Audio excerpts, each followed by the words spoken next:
네, 안녕하세요. 삼성물 리서치센터에서 금리와 채권 선물 분석을 담당하는 허태호 연구원입니다. 제가 오늘은 내부 일정으로 라이브 시간에 방송을 진행을 하지 못하고요. 혹시 이 녹화로 진행되는 방송을 보시고 궁금하신 사항이나 질문 있으시면 댓글에 남겨주시면 제가 댓글에 답변을 드리거나 아니면 다음 주에 준비해서 말씀드리도록 하겠습니다. 네, 지난주에 FOMC 회의가 있었고요. 여기서 제가 지난주에 좀 그때 막 혹시나 2회로 인하 기울기가 조정되는 거 아니냐라고 하는 좀 극단의 우려가 있었다. 그 문제는 사실은 인하 횟수보다 향후에 기울기가 될 것이다. 이렇게 말씀을 드렸었는데요. 결과만 놓고 보면 일단은 아슬아슬하지만 연내 3회 인하가 유지가 됐습니다. 하지만 역시나 두 번째 문제는 첫 인하 시점이보다는 향후에 과연 3번 이런 식으로 기울기가 유지가 될 수 있을지 이에 대한 연준 위원들 간에 조금 의견의 차이가 있는 것이 아닌지 이런 부분들이 좀 느껴지는 회의였습니다. 이에 대한 내용을 준비했고요. 그리고 또 이를 바탕으로 해서 이번 주에 부활절 연휴를 앞두고 발표되는 미국의 물가 그리고 파월 의장의 발언 어떤 관점에서 봐야 하는지 짚어보도록 하겠습니다. 네, 이번 주는 미국 채권 시장 같은 경우에는 한국 시간 이제 목요일부터 목요일 이제 오후부터 휴장에 먼저 이제 돌입을 하고요. 현물 시장, 선물 시장 이제 금요일 부활절에 휴장을 갔습니다. 그런데 3월 FOMC에서 인하 기울기가 3회로는 유지가 됐지만 이에 대한 의구심이 상당히 높은 상황인데 마침 휴장 사이에 미국의 물가와 파월 의장의 발언이 예정되어 있어서 이번 주 아마 시장을 보시면 아시겠지만 상당히 좀 재미가 없는, 좀 변동이 많이 없는 이런 흐름이 나타나고 있는데요. 이는 경계감이 상당히 크게 작용을 하고 있다. 이렇게 볼 수가 있고요. 그러면 왜 그런 경계감을 갖고 있는지 아마 신문 기사에서도 이런 타이틀로 인용이 되고 있는데 3회로 유지는 됐지만 지금 일부는 뭐 좀 이거보다 적은 또 아니면 일부는 여전히 3회를 고수하는 각각의 의견을 내고 있고 이에 대한 근거도 한번 저희가 살펴봐야 하겠고요. 그리고 이러한 것을 기초로 해서 금요일 날 나올 지표와 발언 내용을 좀 살펴보도록 하겠습니다. 네, 첫 번째, 지금 시장이 반영하고 있는 금리 경로, 지금 삼성물에서 거래가 되고 있는 페드 펀드 선물을 기초로 해서 거기서 시장이 예상하고 있는 금리 경로를 뽑아낼 수가 있는데요. 우선 지금 6월물과 6월물과 7월물을 기초로 해서 뽑아낸 연준 기준금리 추이를 생각을 해보면 일단 그 FOMC 이전에 있었던 가장 극단, 올해 2회만 인하하는 거 아니야? 라고 하는 이런 것들은 지금 이제 잦아들은 것 같아요. 그래서 추가로 6월이나 혹은 7월 요 첫 인하 시점에 대한 기대가 뒤로 더 이상 물러나지는 않았다라는 것을 이제 첫 번째에서 확인을 할 수가 있었고요.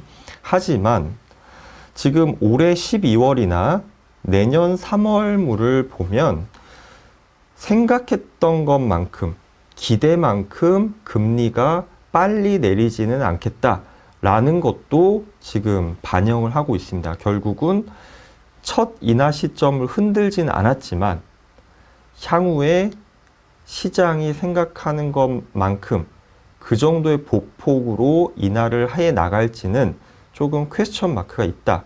이렇게 볼 수가 있습니다. 자, 그럼 이제 왜 그런지 한번 살펴봐야 되겠죠. 이게 지난주에 제가 보여드렸던 장표입니다.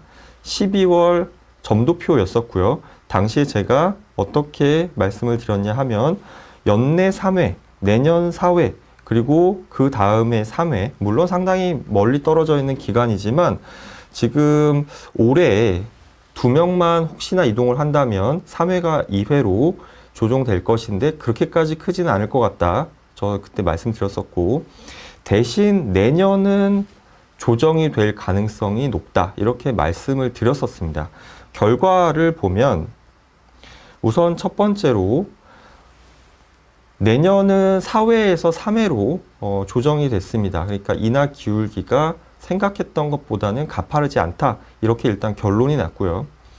올해는 3회과 3회로 유지는 됐는데 중앙값 기준으로 이 세부 내용을 살펴보면 그렇게 안도할 수 있는 상황은 아닙니다. 왜냐하면 지금 12월 당시에 제일 위에 있는 가장 매파적이죠. 가장 매파적인 위원들은 여전히 올해도 금리를 인하할 필요가 없다. 이렇게 생각하는 극단에 있는 분이 2분 정도 계신데 이러한 분들은 요번에도 똑같이 유지를 했어요. 올해 금리를 인하할 필요가 없다. 자, 우리는 이제 항상 극단을 빼고 봐야 하기 때문에 그럼 이제 이 중간에 있는 분들 지금 어떻게 변했냐면 기존에 그 한 번 정도 인하가 옳다, 적절하다라고 했던 위원이 기존에 1명이었는데 2명으로 늘었어요. 근데 이제 2명으로 늘었는데 마침 보스틱 애틀란타 여는 총재가 자기가 전에는 올해 2번 정도 인하할 걸로 생각을 했는데 한 회로 줄였다라고 본인 입으로 얘기를 했습니다. 그러다 보니까 이렇게 이쪽에서 1명이 인하한 건 상향된 건 알겠어요. 그런데 지금 이제 그러면 이쪽으로 1명 이동했으면 기존에 5명에서 여기가 4명으로 줄었어야 하는데 여전히 5명이 됐습니다. 그 이야기는 기존에 3회 인하로 생각했던 분들 중에 1명이 2회 인하로 상향 이동을 했다는 거죠. 결과적으로 만약에 추가로 1명이 상향 이동이 있었더라면 중앙값은 3번이 아니라 2번이 됐었을 겁니다. 결과적으로 상당히 아슬아슬한 3회 유지라고 볼 수가 있는 거죠. 그러면 왜 도대체 이러한 상향 이동이 있었을까? 한번 이제 근거를 살펴봐야 하겠죠. 점도표를 아무래도 이제 보기가 쉬우니까 점도표를 많이 보시겠지만 사실은 이제 그러한 생각을 갖게 된 근거를 살펴볼 필요가 있는데요. 첫 번째로 성장률 전망이 상당히 개선됐습니다. 물론 올해의 성장률 전망이 기존의 1.4에서 한 2.0 정도로 좋아질 거다 이런 전망은 많이 있었는데요. 이것도 보시면 중간 레인지가 2.0에서 2.4예요. 그래서 좀 더 많이 위쪽으로 보는 위원이 늘었고요. 이뿐만 아니라 올해뿐 아니라 내년, 내후년에도 성장률 2%를 생각하는 게 연준 위원들의 어떤 중심에 있는 생각입니다. 그러면 지금 미국의 잠재 성장률, 중립적인 성장을 보이는 것이 한 1.8%로 얘기를 한다면 지금 올해, 내년, 내후년까지도 이 잠재 성장률을 상향하는 이러한 전망을 내놓고 있습니다. 물론 연준의 통화정책이라고 하는 것이 물가와 고용에 방점을 찍고 있지만 이러한 어떤 경기에 상당히 좋은 여건, 그리고 실업률도 기존에 4.0에서 4.2로 생각을 했는데 3.9에서 4.1, 즉 좋다는 거죠. 예, 실업률이 그렇게 많이 오를 것 같지 않다. 즉 경기 침체가 있지 않을 거다라고 하는 것. 그 다음에 물가 전망이 기존보다 상향됐습니다. 중앙값 기준으로 2.4에서 2.6. 자, 그러면 한 2.5까지는 넓게 봤었을 때 2% 그리고 이제 정확하게는 평균 물가 목표제이기 때문에 한 2%를 중심으로 해서 0.5%포인트 위아래 정도까지는 괜찮다라고 얘기를 할 수 있는데 사실은 넘은 거죠. 자, 그러면 매파의 의견은 하나입니다. 성장도 개선됐고 고용도 나쁘지 않고 물가도 여전히 높은데 왜 서둘러야 하지? 라고 하는 게 라파엘 보스틱 애틀란타 여는 총재의 말이었어요. 예. 그러면 이제 이러한 시각이 매파의, 즉 서둘러서 인하에 나설 필요는 없다라고 하는 게 이런 매파의 생각이고요. 자, 그런데 지금 이제 이번 주에 애틀란타 여는 총재 발언도 있었고 리사 쿡 연준 이사, 그 다음에 투표권은 없지만 시카고 연은 총재인 굴스비가 얘기를 했는데, 이 두 분은 좀 비둘기파예요. 근데 이분들이 공통적으로 한 이야기가 있습니다. 뭐에 대해서 이야기를 했냐면 고용에 대해서 이야기를 하고 있어요. 고용에 대해서. 고용이 지금 우리가 그리고 고용을 조금 과열 양상을 되돌려도 된다. 그래서 지금 고용 과열을 되돌리는 것이 침체는 아니다. 정상화다. 이렇게 얘기를 했는데요. 이제는 거의 정상화에 이르렀다라는 이야기를 하고 있고요.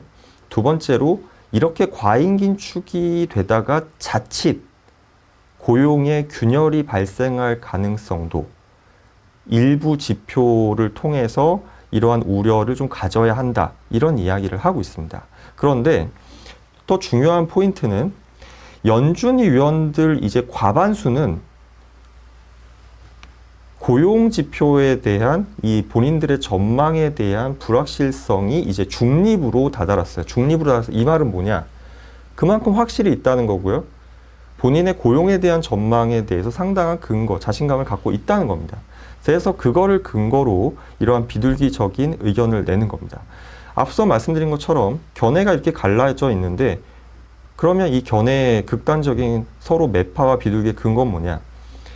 매파는 여전히 물가고요. 비둘기는 고용입니다. 자, 그러면 각각이 어떤 지금 것을 우려하고 있냐?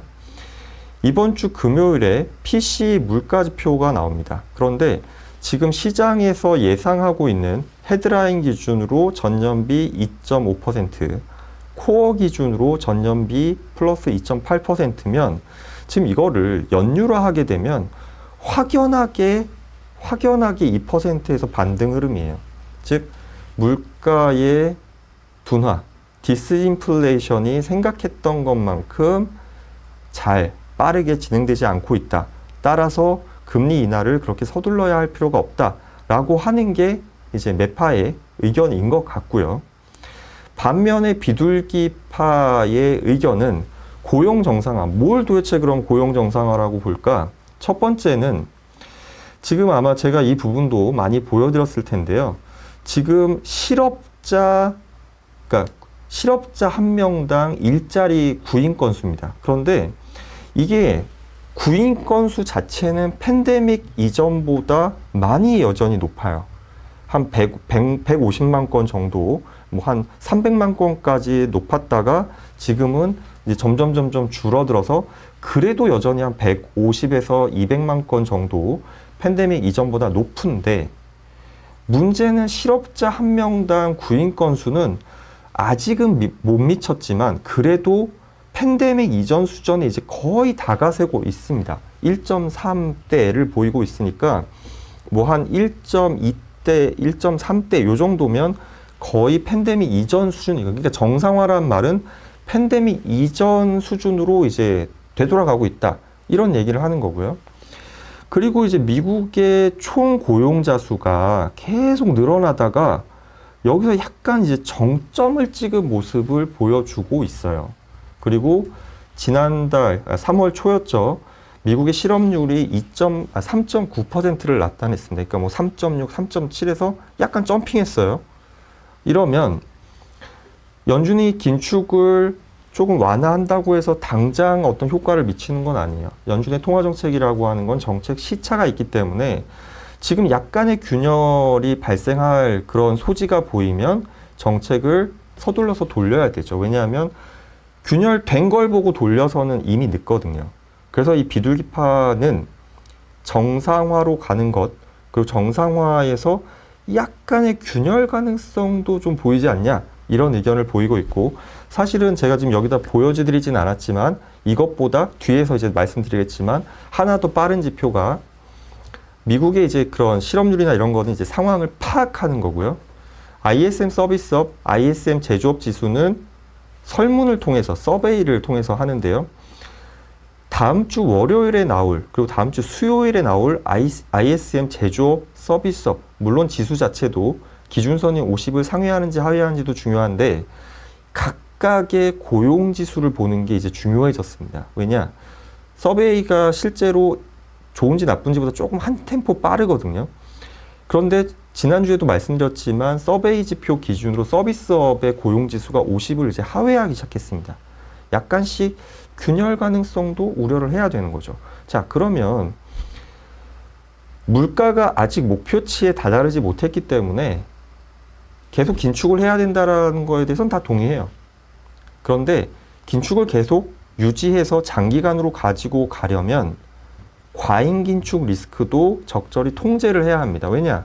물가 아직 안정 안 됐는데 고용에 갑작스러운 균열이 발생해서 금리를 급하게 내려야 한다면 그럼 딜레마에 빠집니다. 물가 안정 안 됐는데 경기 때문에 기준금리를 과연 내릴 수 있냐? 딜레마에 빠지기 때문에 그것을 방지하기 위해서 높은 금리로 오랫동안 유지를 하기 위해서는 적절하게 과잉 긴축 위험도 관리를 해야 한다라고 하는 게 이 비둘기의 의견이라고 보입니다. 자, 그러면 지금 이제 앞으로 남은 일정, 이번 주에 PC가 있어요. 당연히 앞서 보여드린 것처럼 6개월 좀 더 단기가 반등하는지 여부를 봐야 되겠죠. 반등하는 게 세냐 아니면 생각보다 약하냐에 따라서 매파 의견이 더 힘을 받을 수도 아니면 덜 받을 수가 있고요.